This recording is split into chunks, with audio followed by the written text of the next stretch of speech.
Where you start reading Red Hood, aka Robin, aka Jason Todd. Jason Todd's story, Red Hood's story, starts in Death in the Family. What happens here just explodes into what the Red Hood becomes. So it's a pretty okay read. I think it might be a little overrated, but this is definitely where you start for understanding Red Hood.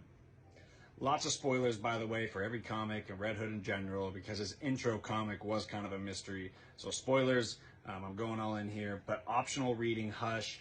At the end of this, you kind of may or may not see Jason Todd. I don't mean that to avoid spoilers. I mean that because it's kind of weird how it happens.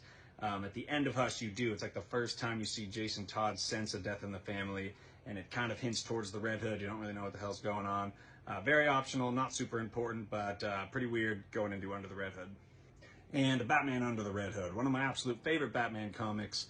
Red Hood starts his journey here as a villain, and later we all know he kind of becomes an anti-hero, but man, this is a really cool story, a lot of fun, action-packed. Red Hood is a savage, just taking the underground of Gotham. He's killing the criminals. He's a force to be reckoned with, and he's super pissed that Batman still hasn't killed the Joker even after the death of Jason Todd. So a lot of vengeance, a lot of violence, and Red Hood is an awesome character. Came to the scene with a big bang.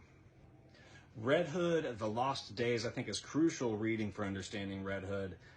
It takes place before Under the Red Hood, so you're going to see how he comes back to life kind of and dive deeper into that journey coming back. Talia al Ghul is involved in here, and it's really cool to see everything that happened right before Under the Red Hood. It's not one that people talk about a lot, but since I read it, I'm like, oh my god, this is crucial Red Hood reading. It's pretty awesome stuff. Jeff Johns issue 29 actually has a Under the Red Hood tie-in. You're going to see Jason Todd meet Tim Drake, and that is a lot of fun. The art is spectacular. It's like an issue full of action. Jason Todd jacks up Tim Drake. It's pretty violent, but it's not crazy important, but it is very interesting, especially if you like the Robins, and seeing them interact is a blast.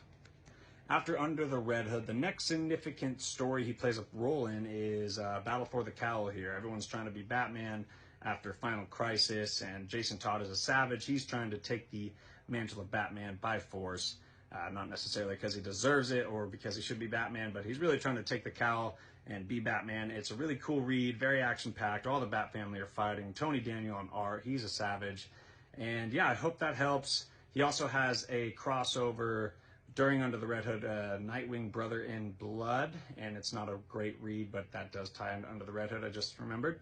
But yes, Battle for the Cowl is the next thing, and then he doesn't have a ton of great comics up until Rebirth, in my opinion. His Rebirth, Red Hood, and the Outlaws was really awesome, but this is all how you start reading Jason Todd.